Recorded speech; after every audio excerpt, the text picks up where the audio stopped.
In 1971, a few minutes after the takeoff of an American airline, a passenger sitting in the back seat called the air hostess to him and gave her a smiling letter. In that letter, only a few words were written, which created a stir throughout America. Who was that passenger, and why has the FBI not been able to find him dead or alive? It's a long story, but the most powerful intelligence agency in the United States has not been able to find any trace of that passenger for the past 50 years.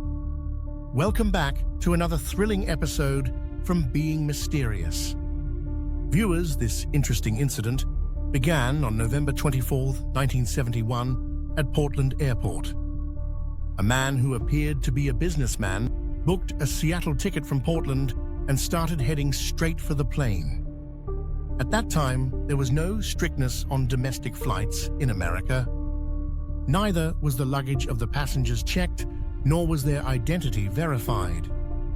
This was a Northwest Orient Airlines Boeing 727, which had to reach Seattle from Portland in just 45 minutes.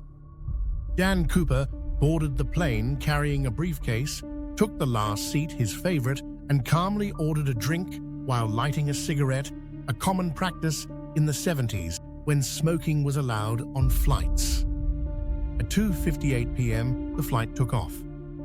Shortly after, Dan Cooper handed a smiling envelope to Florence Schaffner, the air hostess seated nearby. As she read the letter, her world seemed to shift beneath her feet. "Miss, I have a bomb here, and I would like you to sit by me." When Florence Schaffner sat next to Dan Cooper, she opened the briefcase, which contained 8 dynamite sticks and a detonator. In short, the plane was hijacked, and Dan Cooper had a total of 3 demands. Before 5 o'clock, he needed a $200,000 cash, 2 pairs of parachutes, and a refueling truck ready at Seattle Airport. At the end of his demands, he indirectly told Florence Schaffner that if there was a mistake, I would blow up the bomb. Besides Dan Cooper, the 35 passengers on board remained unaware of the drama unfolding.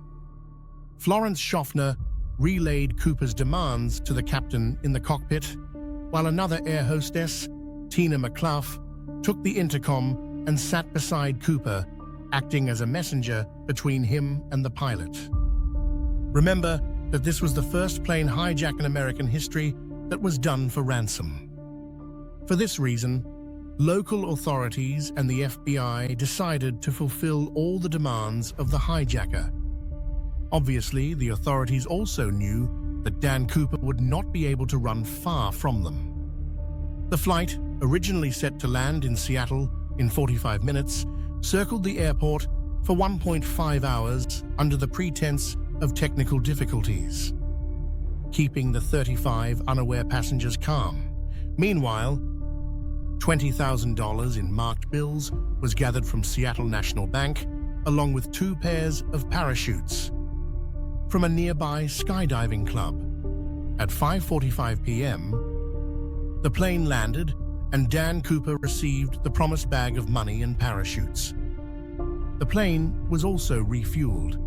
After fulfilling his demands, Dan Cooper gave permission to 35 passengers and 2 flight crews to get off the plane, while the pilots and 2 flight crews were told to stay on board. It was nighttime, and the plane took off again. Dan Cooper, through Tina McCloud, conveyed precise instructions to the pilot. Keep the landing gear and flaps open, maintain an altitude of 10,000 feet and a speed of 320 kilometers per hour, and head directly to Mexico City. While the pilot adhered to these demands, flying non-stop to Mexico City wasn't feasible due to fuel constraints. Therefore, the pilot gave Dan Cooper 2 options for refueling: Reno or Phoenix. Dan Cooper agreed to Reno. On the other hand, local and federal authorities were also doing their job. 2 fighter jets were deployed to follow the plane, but unable to match its slow speed. They circled around it instead. In the cover of night, the plane headed toward Reno. During this time, Dan Cooper instructed Tina McLeod to join the cockpit, where 2 pilots and another flight attendant were present. When Tina turned to close the door of the cockpit, she saw for the last time that Dan Cooper was tying something on his waist. After that, the stairs of the plane opened, and Dan Cooper jumped from there. Whatever happened after that has been discussed since the last 50 years. After a thorough search upon landing in Reno, neither Dan Cooper nor the bomb was found on the plane. Beyond this, no trace of Cooper, alive or dead, has ever been discovered. Who was Dan Cooper, and how did he vanish without a trace, deceiving the eyes of the whole of America? This case remains open with the Federal Bureau of Investigation to this day. Although no one saw Dan Cooper jump, the open staircase confirmed he had leapt somewhere between Seattle and Reno. The FBI searched the plane and found only Cooper's tie, 8 cigarette butts, and one of the 2 parachutes he left behind.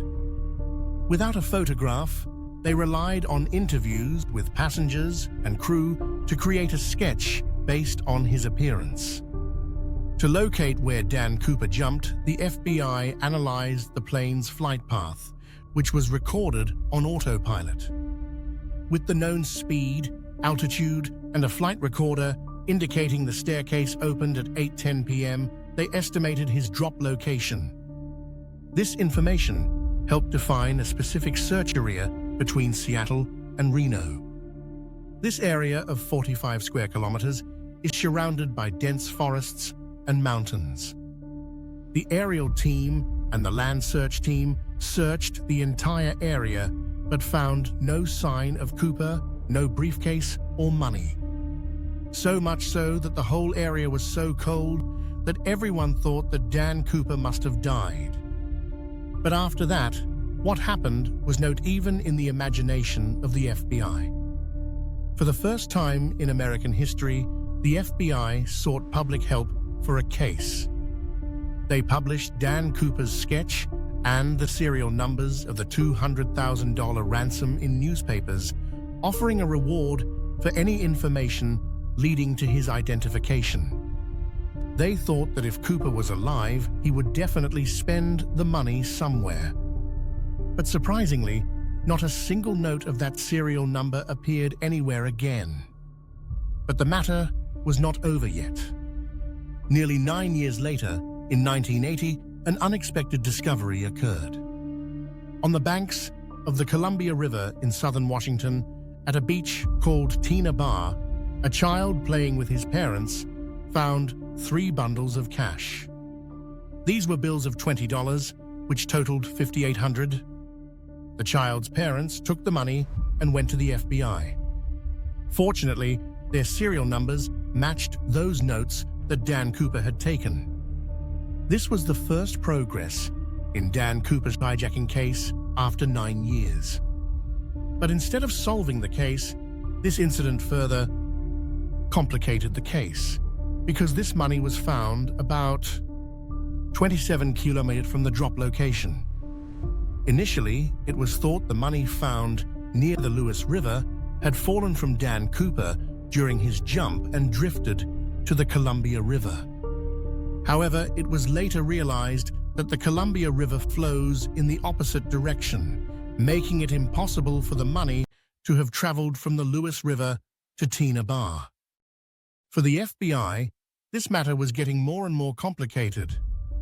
Not only that, but Tina Bar Beach, where this money came from, was excavated here in 1974. After 3 years of hijacking, extra sand was put on the banks of Tina Bar Beach. The money was discovered buried in the sand at Tina Bar Beach. This suggested that Dan Cooper or an associate had deliberately returned 3 years later to plant the cash and mislead investigators. Despite interviewing individuals resembling Cooper, the FBI found no definitive leads. Many theories also say that Cooper was a trained military commando, because the parachute he took with him was a military parachute, and operating it was more difficult than the parachute he left in the plane. In 1980, aside from the $5,800 found at Tina Bar, the remaining $1,420 was never recovered. The FBI's evidence included only Dan Cooper's handwritten ticket, his sketch, and a tie with a clip on the left side, suggesting he was left-handed. This case has puzzled the FBI for the last 50 years. Even today, all the details of this case are available on the FBI website, and the file of this case is still open. Do subscribe and hit the bell icon until the next mystery finds us. Keep your lights dim and your questions alive.